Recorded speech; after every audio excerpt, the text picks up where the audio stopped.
মই স্বাগতম জনাইছোঁ কাৰেণ্ট এফেয়াৰ ইম্পৰ্টেণ্ট ভিডিঅ'ৰ আজি পাৰ্ট 7 ভিডিঅ'লৈ।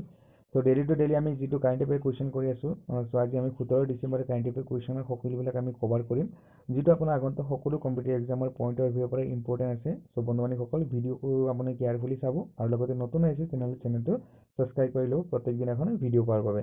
চ' বেছি পলম নকৰি বলক আজি আমাৰ ক্লাছটো আৰম্ভ কৰোঁ। আজি আমাৰ ক্লাছৰ প্ৰথম কুৱেশ্যন হৈছে যে পাকিস্তানে নিজৰ ক্ৰিকেট বৰ্ডৰ নতুন কাৰ্যকাৰী অধিকাৰী यानी कि CEO কাক নিয়োগ কৰাইছে সেইটো আপোনালোকৰ কুৱেশ্যন আহিব। পাকিস্তান ক্ৰিকেট বৰ্ডৰ যিহেতু নতুন 2021 চনত নিয়োগ কৰাইছে তেওঁ, চমুত আহিব ফেইছল হাছনেন। ভেৰি ইম্পৰ্টেণ্ট কৈছে ইয়াৰে ৰাইট এনচাৰ হ'ব Faisal Hasnain is the right answer, CEO of Pakistan cricket board. ইয়াৰ কথা পাতোঁ ভাৰতীয় খেল পত্ৰকাৰ মহাসংঘই কি কৈছে প্ৰতিষ্ঠিত পুৰস্কাৰ যিটোৰ নাম আপোনালোকে মনত আহিব SJFI। এইটো আপোনালোকৰ শ্বৰ্ট ফৰ্মতে আহিব এক্সামতো SJFI পুৰস্কাৰ কাক দিয়া আছে, यानी कि ইয়াৰ SJFI পুৰস্কাৰটোৰ মেইন উদ্দেশ্য হৈছে যে খেল জগতৰ ক্ষেত্ৰত যিবিলাক আপোনালোকে ৰিপৰ্ট প্ৰদৰ্শন কৰে, ঠিক আছে, যিমান আমাক ৰিপৰ্ট প্ৰদান কৰে সেই ৰিপৰ্ট প্ৰদান কৰাৰ ভিতৰত মানে সৰ্বশ্ৰেষ্ঠ যোনে ৰিপৰ্ট প্ৰদান কৰিছে তেখেতক ইয়াক এই পুৰস্কাৰৰ বাবে নমিনেট কৰা হয় আৰু সেইটো আমাৰ পাইছে আমাৰ পূৰ্ব খেলুৱৈ ক্ৰিকেট খেলুৱৈ সুনীল গাভাস্কাৰ, তেওঁক দিয়া হৈছে SJFI পুৰস্কাৰ। চ' ভেৰি ইম্পৰ্টেণ্ট কুৱেশ্যন হয়, মনত ৰাখিব, ডাইৰেক্ট কুৱেশ্যন আহিব। ইয়াৰ পিছত যদি কথা পাতোঁ আজি ক্লাছৰ ভেৰি ইম্পৰ্টেণ্ট কুৱেশ্যন যে এছিয়া বিকাশ বেংকে 2021-22ত ভাৰতৰ আৰ্থিক দৰ কিমান শতাংশ বৃদ্ধি হোৱাৰ অনুমান কৰিছে। চ' এইটো ইম্পৰ্টেণ্ট কুৱেশ্যন আপোনালোকে এক্সাম পইণ্টৰ ভিউৰ পৰা।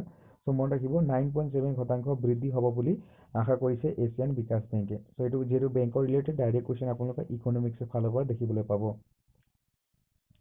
ইয়াৰ পিছত কথা পাতোঁ তেনেহ'লে আৰু এটা ইম্পৰ্টেণ্ট কুৱেশ্যন যে অলপতে সংসদে কি কৰিছে যিটো CBI আছে ক্ৰাইম ব্ৰাঞ্চ তাৰ কাৰ্যকাল কিমান মানে বছৰলৈকে বঢ়াই দি আছে। চ' মনত ৰাখিব ইয়াৰ ৰাইট এনচাৰ হ'ব 5 বছৰ। যিহেতু পূৰ্বত চাগে মোৰ অনুমান 3 বছৰ ইয়াত 2 বছৰ আছিলে, বৰ্তমান সময়ত তাক কি কৰা হৈছে 5 বছৰলৈ বৃদ্ধি কৰি দিয়া আছে। চ' এতিয়া CBIৰ যিবিলাক নতুন মানে নিযুক্তি হ'ব তেখেতসকলৰ কাৰ্যকাল মুঠ 5 বছৰ থাকিব। চ' এইটো ইম্পৰ্টেণ্ট কুৱেশ্যন হয়, মনত ৰাখিব।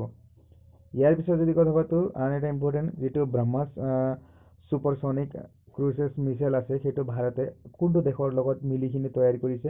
ভেৰি ইম্পৰ্টেণ্ট কুৱেশ্যন আপোনালোকে মনত ৰাখিব। ব্ৰহ্মাছ এইটো ছুপাৰছনিক ক্ৰুজ যিটো মিছাইল আছে সেইটো মিছাইল ভাৰতে কাৰ লগত বনিছে, ৰুছ यानी कि ৰাছিয়াৰ লগত লগ হৈ কিনি ভাৰতে নিৰ্মাণ কৰি আছে। আমাৰ ভাৰতবৰ্ষই আমি নিজৰ দেশৰ ভিতৰতে সেইটো নিৰ্মাণ কৰি আছিলে, কাৰ সহায় লৈ কিনি, ৰুছৰ यानी कि ৰাছিয়াৰ সহায় লৈ কিনি ভাৰতে ব্ৰহ্মছ মিছাইলটো মানে নিৰ্মাণ কৰি আছে। চ' মনত ৰাখিব, ভেৰি ইম্পৰ্টেণ্ট কুৱেশ্যন হয়। ইয়াৰ পিছত কথা পাতোঁ অলপতে কোনটো ৰাজ্যই প্ৰথম কি কৰিছে ড্ৰোন মেলা অনুষ্ঠিত কৰিছে। চ' ভেৰি ইম্পৰ্টেণ্ট হয়, ড্ৰোন মেলা আপোনালোকে প্ৰত্যেক বছৰ অনুষ্ঠান কৰায়। চ' প্ৰত্যেক বছৰ নহয় মানে প্ৰথমবাৰৰ বাবে কি কৰাইছে ড্ৰোন মেলা অনুষ্ঠান কৰাইছে। প্ৰত্যেক বছৰ বুলি ক'লেও ইয়াত মই প্ৰথম বছৰ বুলি ক'ব লাগে। চ' প্ৰথম বছৰে ক'ব লাগে কাৰণ এইটো ফাৰ্ষ্ট টাইম হৈ আছে। চ' ক'ত হৈছে ইয়াৰ ৰাইট এনচাৰ আপোনালোকে মনত ৰাখিব মধ্যপ্ৰদেশ। ভেৰি ইম্পৰ্টেণ্ট কুৱেশ্যন এইটো যে প্ৰথমবাৰৰ বাবে কি হৈছে ড্ৰোন মেলা, যিবিলাক আমি ড্ৰোন কেমেৰা থাকে সেইবিলাকৰ মেলা তাত অনুষ্ঠান কৰাইছে, সেইটো ক'ত কৰাইছে বুলি কুৱেশ্যন আছে। চ' মনত ৰাখিব মধ্যপ্ৰদেশ। আৰু আজি আমাৰ থাম্বনেইলৰ যিটো এইটো আজি আমাৰ থাম্বনেইলৰ কুৱেশ্যন আছিলে যে কোনটো দেশে 2027 চনলৈকে দেশটোৰ সম্পূৰ্ণৰূপে মুক্ত ধূমপান নিষেধ দেশ হিচাপে ঘোষণা কৰাব, ৱৰ্ল্ডৰ কথা কোৱাইছে। চ' ভেৰি ইম্পৰ্টেণ্ট কুৱেশ্যন আপোনালোকে মনত ৰাখিব, ইয়াৰ ৰাইট এনচাৰ হ'ব নিউজিলেণ্ড। নিউজিলেণ্ডে সংকল্প কৰিছে যে 2027 চনলৈকে নিউজিলেণ্ডৰ ভিতৰত যিটো ধূমপান আছে সেইটো সম্পূৰ্ণৰূপে নিষেধ কৰিব বুলি 100% চুক্তিবদ্ধ কৰিছে। চ' ইয়াৰ এতিয়া হ'ব নাই সেইটো পিছৰ কথা, কিন্তু এতিয়া বৰ্তমান সময়ত জাৰি কৰিছে এইটো, সেইকাৰণে ইয়াৰ এইটো কুৱেশ্যন ইম্পৰ্টেণ্ট হৈ পৰে। চ' মনত ৰাখিব, ডাইৰেক্ট কুৱেশ্যন আপোনালোকৰ এইটো কুৱেশ্যন দেখিবলৈ পাব এক্সামত।